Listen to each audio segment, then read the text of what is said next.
Ginising ng nagangalit na apoy ang mga residente ng Barangay Holy Spirit sa Quezon City kanina madaling araw. Ay sa mga taga-barangay, nasa 9 na bahay ang nasunog. Isang pamilya naman ang tumalon mula sa kanilang bintana para makaligtas. May unang balita live si James Agustin. James. Igan Susan Maris, halos 30 minuto lamang yung itinagal ng sunog na nangyari dito sa Barangay Holy Spirit sa Quezon City kanina, pero aabot sa 9 na bahay yung natupok, apektado ang nasa 12 pamilya. Uy, anak ko nasunog! Ang laki no! Ganito kalaki ang apoy na gumising sa mga residente ng Yusafe Road sa Barangay Holy Spirit, Quezon City pasado hating gabi. Mabilis na kumalat ang apoy sa magkakadikit na bahay na gawa sa light materials. Itinaas ng Bureau of Fire Protection ang unang alarma. Nasa 9 na fire truck nila rumisponde, bukod pa sa mga fire volunteer. Tumagal ng halos 30 minuto bago tuluyang naapula ang apoy. Kwento ng residenteng si June, nagulat na lang sila paggising na malaki na ang apoy. Kaunting gamit at damit lang daw ang kanilang naisalba. Nagsigawan sila ng sunog.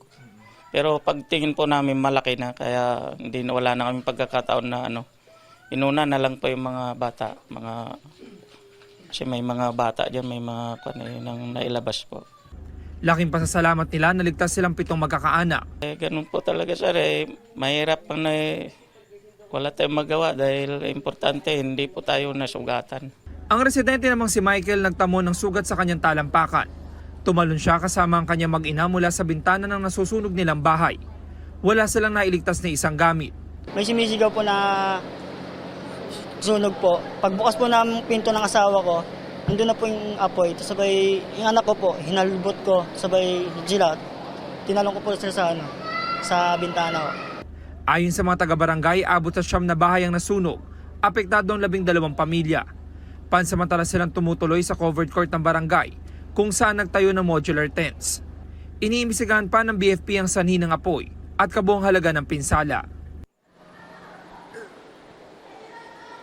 Samantala, ito yung covered court kung saan ngayon pansamantalang tumutuloy yung mga naapektuhang residente. Nananawagan sila ng tulong pero may paunang tulong na ibinigay sa kanilang mga taga-barangay tulad halimbawa ng mga damit. At ngayon nakita natin meron silang mga pagkain na binibigay dito sa mga residente na apektuhan. Makipag-ugnayan din daw ang barangay sa Social Services Development Department ng Quezon City Hall para naman doon sa karagdagang tulong pa na maaaring maibigay dito sa mga residente na naapektuhan ng sunog. Yan ang unang balita mula rito sa Quezon City. Ako po si James Agustin para sa GMA Integrated News.